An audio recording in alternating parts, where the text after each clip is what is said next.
Hi అండి, వెనెలాస్ వరల్డ్కి welcome. ఈరోజు నేను చికెన్ కర్రీ మంచి గ్రేవీతో చేయబోతున్నాను. ఇవన్నీ మనకు కావాల్సిన ఐటమ్స్: కొత్తిమీర, అల్లం వెల్లుల్లి, మిర్చి, టొమాటో, ఆనియన్. అయితే ఇక్కడ నేను క్వాంటిటీ 3/4 కిలో చికెన్ తీసుకున్నాను కాబట్టి దానికి నేను 3 ఆనియన్స్, 3 టొమాటో తీసుకుంటున్నాను. ఎందుకంటే నేను గ్రేవీ మంచిగా రావాలి అంటే మనం కొంచెం ఆనియన్, టొమాటో ఎక్కువ తీసుకోవచ్చు. అల్లం వెల్లుల్లి పేస్ట్ చేసుకుంటున్నాను, ఫ్రెష్గా చేసుకుంటున్నాను. సో అందుకు చూడండి, అల్లం వెల్లుల్లి పేస్ట్ అయితే చేసేసుకున్నాను. టొమాటోస్ కట్ చేసుకుంటున్నాను. ఇక్కడ చిన్న పీసెస్గా కట్ చేసుకుంటే త్వరగా ఉడికిపోతాయి, సూప్ బాగుంటుంది.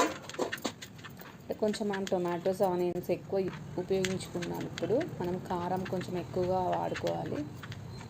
దానివల్ల మనకి స్వీట్, పులుపు ఇవన్నీ బ్యాలెన్స్ అయిపోయి గ్రేవీ టేస్టీగా తయారవుతుంది. ఇప్పుడైతే ఒక బాణాన్ని తీసుకొని అందులో 3/4 కిలో చికెన్కి ఎంత ఆయిల్ అయితే సరిపడుతుందో అంత ఆయిల్ ఇప్పుడు నేను వేస్తున్నాను. ఇది చిన్న స్పూన్, టేబుల్ స్పూను. దీంతో నాకు 8 టేబుల్ స్పూన్స్ ఆయిల్ పడుతుంది. ఇందులో 2 చెక్క, 2 లవంగాలు స్పైసెస్ యాడ్ చేసి, 2 మిర్చి, ఎందుకంటే ఎట్లాగో మళ్ళీ కారం వేస్తాం కాబట్టి ఎండు కారం వేస్తాము అందుకు. సో కొంచెం ఫ్రై అయిన తర్వాత అయితే ఆనియన్ వేస్తాము. ఆనియన్ వేసేసి ఆనియన్ రెడ్గా అయ్యే వరకు మనము వేయించాలి, కలుపుతూ వేయించాలి. ఎందుకంటే బౌల్కి అతుక్కోకుండా ఉండడం కోసం ఇలా కలుపుతూ వేయించాలి. కొంచెం రెడ్గా అయ్యే వరకు ఇలా వేయించాలి.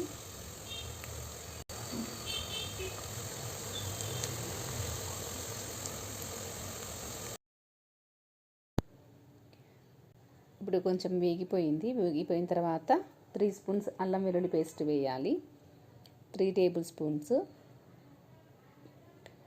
ఇలా అల్లం వెల్లుల్లి పేస్ట్ వేసిన తర్వాత బాగా వేయించండి.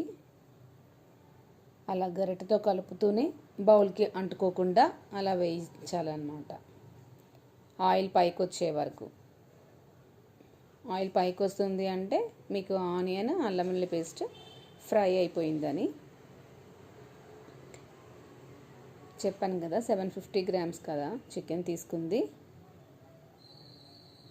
చూడండి, అలా కలుపుతూ ఉండండి అతుక్కోకుండా ఉండడం కోసం. చూడండి, మీకు తెలుస్తుంది ఆయిల్ పైకి వచ్చింది. ఇది 750 గ్రామ్స్ చికెన్ వాష్ చేసి పక్కన ఉంచాము. ఇప్పుడు మేము చికెన్ అందులో యాడ్ చేస్తున్నాం.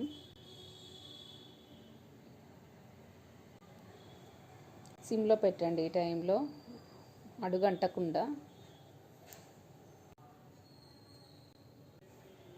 ఇప్పుడు ఇంకా మనం టేబుల్ స్పూన్ పసుపు, 3 టేబుల్ స్పూన్ సాల్ట్ వేసేసి బాగా కలపాలి.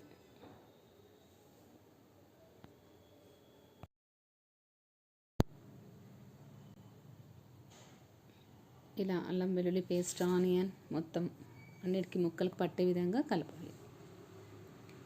కలిపేసి ఇంకా మనం ప్లేట్ మూసేసేయాలి. ప్లేట్ మూసినప్పుడు ఫ్లేమ్ ఇంకా హై ఫ్లేమ్ పెట్టాలి. ఎక్కువ మంట పెట్టేసేస్తే మళ్ళీ 5 మినిట్స్ తర్వాత ఇలా చెక్ చేస్తూ ఉండాలి. ఒక 5 మినిట్స్ తర్వాత చెక్ చేస్తే వాటర్ నీరు వస్తూ ఉంటుంది. నీరు ఉంటే కనుక మళ్ళీ ఇంకొకసారి కలిపేసి మళ్ళీ ప్లేట్ మూసేసేయండి. ప్లేట్ మూసేసి మళ్ళీ 5 మినిట్స్ తర్వాత చెక్ చేయండి. నేను కలిపేసి ప్లేట్ మూసేసాను. కరివేపాకు వేసాను. పోపులో అయినా వేయచ్చు, ఇప్పుడైనా వేయచ్చు. సో ఇంకా నీళ్ళు ఉన్నాయి, ఇంకా వాటర్ ఉంది. ఇంకొకసారి కలిపాను. కలిపి మళ్ళీ ప్లేట్ మూసేస్తాను.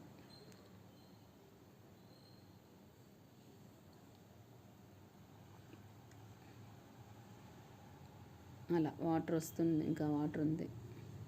ప్లేట్ మూసేసాను. మళ్ళీ 5 మినిట్స్ తర్వాత మళ్ళీ ప్లేట్ ఓపెన్ చేశాను. ఇంకా కూడా వాటర్ ఉంది. ఇంకొకసారి కలిపాను. కలిపి మళ్ళీ ప్లేట్ తీసాను. మళ్ళీ ప్లేట్ తీస్తే ఇప్పుడు నాకు వాటర్ అంతా అయిపోయి ఆయిల్ బయటకు వస్తుంది.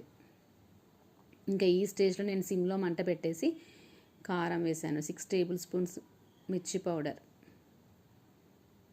ఎప్పుడైతే మనం ప్లేట్ తీస్తూ ఉంటామో మధ్యలో అప్పుడు మనం మంట తగ్గించాలి. ఇలా కారం వేసి బాగా కలిపి ఇంకా మధ్యలో టొమాటోస్ పెట్టేసేయాలి. అంతే, కట్ చేసి పెట్టుకున్నాం కదా, వేసి ఇప్పుడు వాటితో కవర్ చేయాలి. ఆ ముక్కలతో అలా కప్పి పెట్టేసేయాలి.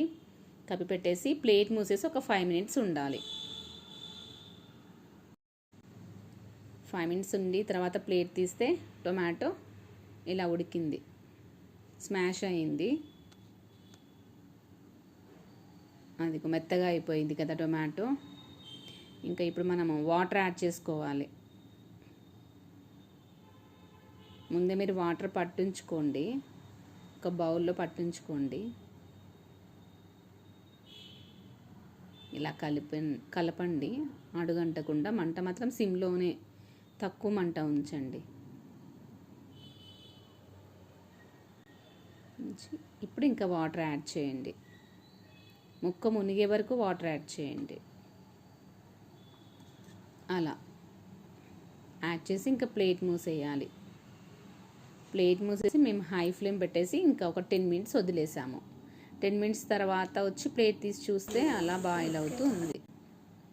సరే, ఇంకొకసారి కలిపాము. కలిపేసి మళ్ళీ ప్లేట్ మూసేస్తాము. మూసేసి మళ్ళీ ప్లేట్ తీసాము ఒక 5 మినిట్స్ ఆగి. ఇంకా మాకు ముక్క బాయిల్ అయింది అనిపించింది. ఇప్పుడు 3 table spoons coconut powder add చేసాం.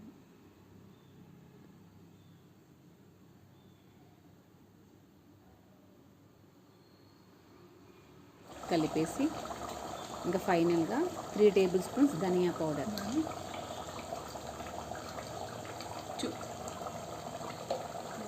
ఇంకా దగ్గరికి అయిపోతుంది సూపు. సో ఇలా కోకోనట్ పౌడర్, ధనియా పౌడర్ యాడ్ చేసినప్పుడు చిక్కగా అయిపోతుంది కదా, మంచి టేస్ట్ ఉంటుంది. చూడండి, ఇంకా ఆయిల్ బయటకు వచ్చేస్తుంది అంటే సూపు తయారైపోయింది, ముక్క ఉడికిపోయింది. ఈ టైంలో ఇంకా మనం కొత్తిమీర యాడ్ చేసుకోవాలి. ఇంకా ఫైనల్గా అలా కలిపేసి చూడండి, కూర తయారైపోయింది. సూప్ కూడా మంచిగా ఉంది, ఎక్కడ టొమాటో కనిపించకుండా మొత్తం స్మాష్ అయిపోయింది, బాగుంది. ఇంకా మనం లంచ్ రెడీ.